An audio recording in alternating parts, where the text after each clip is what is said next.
नमस्कार. आज आपण बनवत आहोत दम आलू. असं म्हणतात की बटाट्याची कोणतीही भाजी असो ती सगळ्यांच्याच आवडती असते, पण जेव्हा विषय दम आलूचा येतो तेव्हा त्याची चव काही औरच असते. आज मी तुमच्यासाठी घेऊन आले आहे हॉटेल किंवा ढाब्याची चव विसरायला लावणारा झणझणीत आणि चमचमीत दम आलू. दम आलूसाठी नेहमी लहान आकाराचे बटाटे म्हणजे बेबी पोटॅटोज वापरावेत. जर मोठे बटाटे वापरत असाल तर त्याचे समान 2 किंवा 4 भाग करावेत, जेणेकरून ते सारखे शिजतील. बटाटे सोलल्यानंतर काटेरी चमच्याने म्हणजेच फोकने सर्व बाजूंनी छिद्र पाडायचे आहेत आपल्याला. आता मी साल काढून घेतले आहेत. सगळे पोटॅटोज आपण एका पाण्यात घेऊन बाउलमध्ये घेऊन स्वच्छ धुवून घेतले आहेत.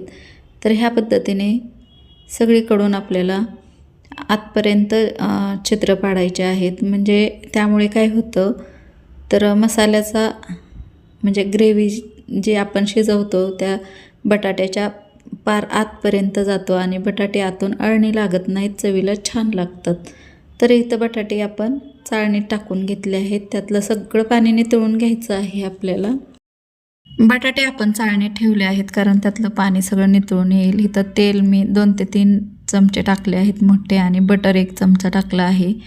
बटाटे टाकून घेतले आहेत. त्यामध्ये मीठ टाकलं आहे चवीनुसार. तर आपण शालो फ्राय करत आहोत बटाटे.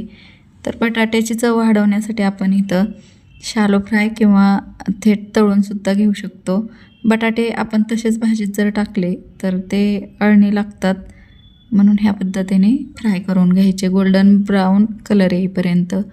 तर इथं त्याच तेलामध्ये जिरं टाकलं आहे, खडा मसाला काही टाकला आहे, 1 मोठा कांदा बारीक चिरून असा टाकला आहे. त्यामध्ये अजून 1 चमचा आलं लसूणची पेस्ट टाकली आहे. कांदा छान मऊ असा कट करून घेतल्यामुळे लगेचच मऊ अशाच शिजला जातो. फक्त गोल्डन कलर येईपर्यंत आपल्याला कांदा तळून घ्यायचा आहे. झाकण ठेवून घेतलं आहे. कांदा मऊ झाला आहे. तर यामध्ये आपण आवडीनुसार मसाले टाकू शकतो. तर इथं हळद टाकली आहे, 1 चमचा लाल मिरची पावडर टाकली आहे. आपल्या आवडीनुसार कमी जास्त करू शकतो. मोठा चमचा लाल मिरची पावडर टाकली आहे, बेडकी लाल मिरची पावडर. तर इथं आपण 2 टोमॅटोची मी ग्रेव्ही करून घेतली आहे. मिक्सरच्या भांड्यात टाकून बारीक अशी पेस्ट करून घेतली आहे. 5 मिनिट आपल्याला मंद आचेवर ही टोमॅटोची पेस्टसुद्धा छान फ्राय करून घ्यायची आहे. मग झाकण ठेवून घेतलं आहे 5 मिनिटासाठी. तर बघू शकता तुम्ही छान असं कांदा आणि ही ग्रेव्ही छान आपली शिजली जाते झाकण ठेवल्यामुळे. ग्रेव्हीमध्ये दही वापरायचं आहे आपल्याला. तर बघू शकता तुम्ही 2 ते 3 मिनिट मी असंच झाकण ठेवलं होतं. तर गरम मसाला टाकला आहे ह्यामध्ये. तुम्ही यामध्ये धना पावडरसुद्धा टाकू शकता तुमच्या आवडीनुसार. इथं दही फेटून वापरायचं आहे आपल्याला, कारण गॅसची फ्लेम कमी करायची किंवा बंद करायची. यामुळे दही फुटत नाही आणि ग्रेव्ही आपली एकजीव होते, स्मूथ होते. तर अशा पद्धतीने दही फेटून टाकलं आहे. आता ग्रेव्ही आपली छान अशी स्मूथ झाली आहे. यामध्ये जिरा पावडर टाकली आहे थोडीशी.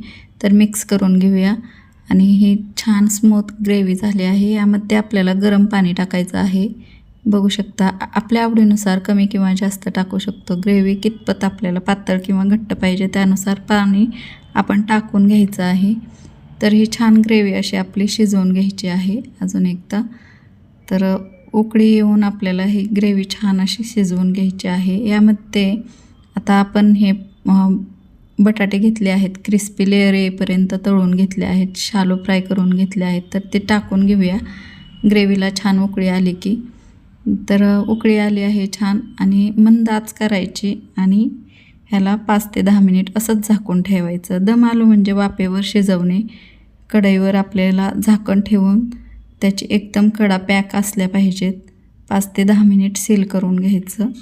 किंवा जर तुमच्या झाकणाला असा हवा जात असेल तर तुम्ही गव्हाच्या पिठाची कडा बंद करून घेऊ शकता. तर 10 मिनिटानंतर बघू शकता किती चमचमीत असा आपला दम आलू तयार आहे. फक्त 10 मिनटं मी मंद आचेवर दम दिला आहे. मीठ चवीनुसार टाकलं आहे. तर अजून एकदा मिक्स करून घेऊया. कसुरी मेथी टाकली आहे, 1 चमच्यावर चांगली क्रश करून टाकली आहे. मंद आच आहे आणि थोडासा गरम मसाला टाकला आहे वरून. हॉटेल स्टाईल झणझणीत दम आलू आपला तयार आहे.